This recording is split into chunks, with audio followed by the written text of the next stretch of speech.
Agora estou gravando. Acho que eu nem vou deixar o WhatsApp ali na hora que vocês mandarem, a gente olha. Eu escuto um podcast, né? A gente vai continuar falando sobre a propagação de notícias falsas. E vocês já escreveram a introdução, hoje a gente vai escrever um parágrafo de argumentação. E uma notícia interessante, né? Algumas informações interessantes que eu trago para vocês sobre esses assuntos é que eu escutei um podcast recentemente, chama Autoconsciente, não sei se alguém aqui tem hábito de escutar podcast, de seguir algum podcast, né? Ele chama Autoconsciente, é por uma psicóloga, ela traz temas relacionados à autoconsciência, como o nome do podcast já diz, e ela falando sobre raiva, ela gravou um podcast sobre raiva, como a gente lida com a raiva, ela falou um pouco sobre a raiva nas redes sociais.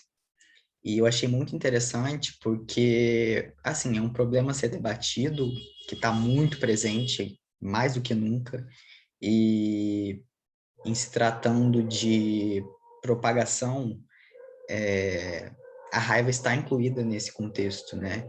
Você propaga notícias falsas, você propaga sentimentos entre as pessoas, incluindo principalmente a raiva, que é o que mais afeta a nossa consciência, o que mais nos faz pensar, mais nos deixa pensativo ali, quando a gente lê alguma coisa duvidosa. E nisso ela fala sobre os algoritmos das redes sociais, né? Que quando a gente vê, principalmente as fake news, elas têm uma tendência a se popularizar mais rápido, porque o algoritmo, né, das redes sociais, eles veem as visualizações, veem os cliques, os comentários, então, quanto mais pessoas veem, compartilham ou até mesmo comentam ali, mais aquilo tem alcance, né? Você aumenta, amplifica o alcance daquilo. E ela traz um questionamento sobre por que as redes sociais têm esses algoritmos. Por que que eles não criam algoritmos específicos para se combater essa propagação de notícias falsas, né? Talvez algum método de verificação que, quando uma informação fosse muito compartilhada, muito acessada, tivesse ali um controle, uma checagem, um ajuste para ver se aquela informação que está sendo tão visualizada, tão comentada, fosse real. E é muito interessante, porque a gente vê posicionamento muitas vezes de CEOs, de empresas como Facebook, Instagram, Twitter, enfim. E eles falam muito sobre controle de notícias falsas, mas o algoritmo deles é um algoritmo que compartilha, que amplifica, né, a divulgação das notícias de diversas maneiras. E sobre a gente também, a gente se policiar, porque muitas vezes a gente vê uma notícia falsa, a gente fica com raiva e a gente vai lá, comenta, às vezes até mesmo compartilha com algum comentário, alguma, né, declaração em cima daquilo, e de certa forma a gente está alimentando aquela propagação. Então, é um policiamento tanto no que eu vou acreditar, né, o que é real, quanto no contexto de eu vou acessar isso e fazer parte desses números, dessa estatística que alimenta esse algoritmo, que mais pessoas vão ver isso. Enfim, é uma reflexão que não só a gente, né, não só uma pessoa deveria ter. E é claro que a gente fazendo a nossa parte já é uma grande coisa, que a gente tem consciência daquilo que a gente está fazendo, mas deveria ser uma consciência difundida, de um modo geral. E agora, nesse tempo de Covid, mais do que nunca, as notícias falsas bombam. Para gente que é da área, para gente que eu digo eu, que sou da área da saúde e comecei a atender agora, né, nessa parte de de PSF, né, o famoso postinho, a gente vê chega muito paciente para gente com informações que não são baseadas em nada, né? Uma senhora, por exemplo, chegou lá falando que ela estava usando ivermectina por não sei quantos meses, inclusive ela já tinha até pegado coronavírus e estava usando ivermectina desde antes e continua usando aquilo, um remédio que é, tem um poder de toxicidade forte, E baseado em que ela estava usando aquilo? Em notícias falsas, porque não tem um embasamento científico de que a ivermectina, de fato, previne as pessoas de se contaminarem e de propagarem o vírus, né, o coronavírus. Tanto é que ela já tinha pegado o vírus e agora está vacinada e pronto, entende? Então, surgem fake news, tanto a respeito desse poder, endeusamento da ivermectina, que não tem um sequer trabalho baseado numa amostra, né, uma quantidade de pessoas e pacientes dignas para se falar esse é um trabalho concreto, com embasamento científico forte, de que a ivermectina de fato melhora, tanto é que se melhorasse, as pessoas teriam usado, muita gente usou e não adiantou nada, então acho que isso também, uma medicina baseada em evidência também já mostra que a ivermectina não faz parte do plano terapêutico de pacientes com coronavírus, dentro de parâmetros legais, né? E as fake news a respeito das vacinas, tanto quanto a sua eficácia, modificação de DNA, enfim, N coisas aqui. E é complicado a gente falar sobre isso, porque hoje em dia a ciência parece que ela está, parece não, ela está completamente politizada. Se você é a favor da ciência, eles já te denominam para uma determinada vertente política. Se você é contra a ciência, você também já é determinada para outra. E está completamente polarizado nessa situação. Então, eu acho que hoje, se esse tema caísse na redação, seria complicado, porque a gente sabe que é INEP, né, que faz a prova do Enem, é o INEP. Ele sofre influências políticas, a gente sabe que o MEC, né, o MEC mais do que tudo, ele sofre grande influência política. E a gente ter que escrever temas assim, sobre temas assim, né? E muitas vezes ter que citar o governo, ter que... tem gente que gosta de alfinetar, tem gente que gosta de citar diretamente. É muito difícil, porque você está colocando ali a sua... Assim, o corretor vai pegar aquilo, obviamente o corretor ele tem o seu posicionamento, ele tem aquilo que ele acredita ou não, a ideia é que ele corrigisse sua redação de uma forma neutra, né? Baseado nos critérios, não no que ele acredita, mas isso envolve raiva, isso envolve diversos sentimentos, não só a raiva, né? Mas a gente sabe que a raiva ela é um pouco explosiva algumas vezes, e você está colocando ali a sua chance de entrar numa universidade em jogo, né? Você vai ser avaliado por uma pessoa completamente parcial, e ela pode te dar uma nota. Claro que existem critérios, né? Nota destoante entre corretores, aí passa por não sei o quê. Mas, entende, você passa por um processo ali todo trabalhoso a custo de nada. A gente tem que se posicionar na redação, a gente tem que trazer argumentos, a gente tem que trazer as coisas.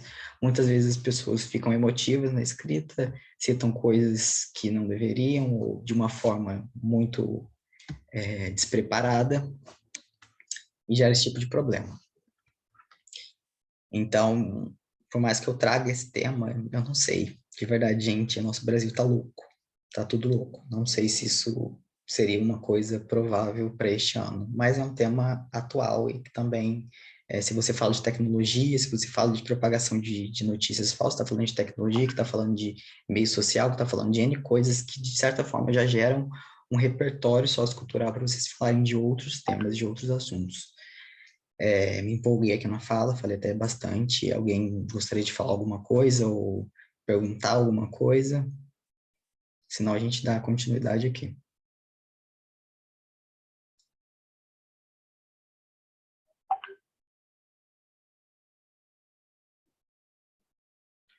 Tá tranquilo, né? Então, ótimo.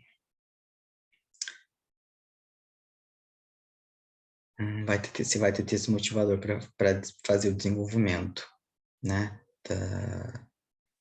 Eu não pensei nisso, sinceramente. Foi uma ótima colocação, André. Não pensei nessa ideia de montar uns textos motivadores. Poderia ter montado. Mas, vamos lá. Não tem problema. Não vai interferir em nada essa ausência de textos motivadores para fazer o parágrafo. É, eu acho que o único erro que vocês poderiam cometer é a fuga de fato do tema, né? E o texto motivador, ele dá essa delimitação do que ele quer que vocês falem, mas eu acho que já deu para entender, pela minha explicação, o que eu quero que vocês abordem, né? É, de fato, a propagação, esses mecanismos de propagação, como que se controla isso, como que isso acontece. Então, eu vou ser o texto motivador de vocês, e considerem toda a minha fala inicial como um processo ali, uma literatura baseado nas minhas experiências, não sou um artigo científico, nada, mas sobre o que eu penso. Então, vocês vão considerar essa nossa conversa inicial como um texto motivador que está cheio de pernilongo. É, e bora lá, né? A gente tem que produzir agora que está chegando o Enem. É, uma pergunta mais por curiosidade. Alguém aqui quer prestar prova pensando em medicina?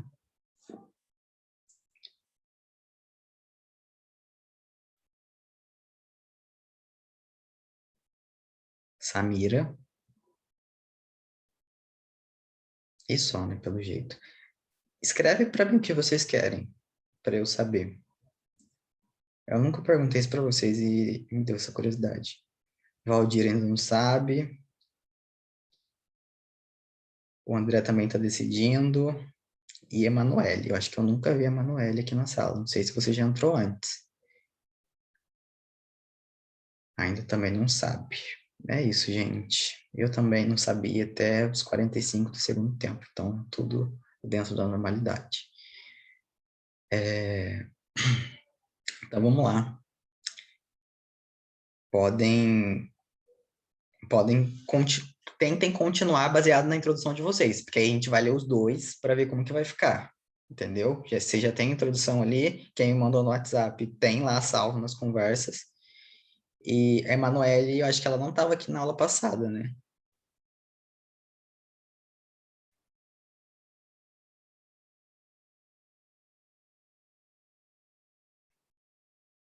Não. Então você vai fazer uma introdução e um parágrafo de argumentação, os dois já. A gente vai corrigir os dois. Vai começar por você porque você não estava aqui. Então você vai ser a nossa primeira cobaia. E eu vou te falar, inclusive, vou escrever o tema aqui de novo, né?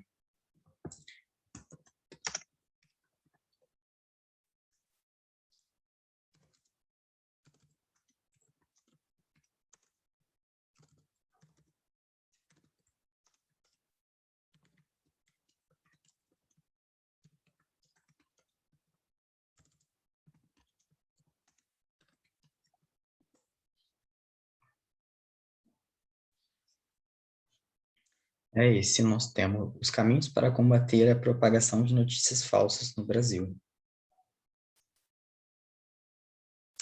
Parece um tema muito fácil, né? Mas eu acho, não tenho certeza. Eu tenho muito hábito de falar, eu acho, para as coisas que eu tenho certeza. Eu sempre me corrijo disso. É, um parágrafo, se vocês quiserem, não, acho que não dá tempo, um parágrafo só, para a gente conseguir ler e conversar melhor de cada um de vocês.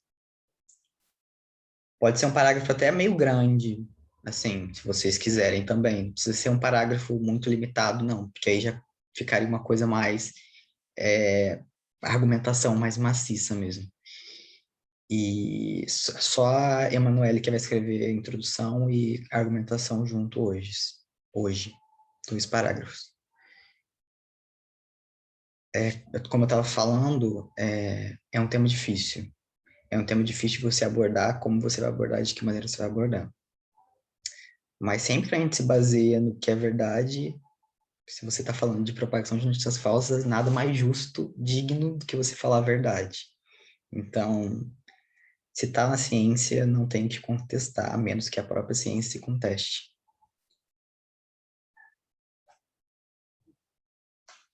Então, vamos dar ali 15 minutos, para ser justo com a Emanuele também.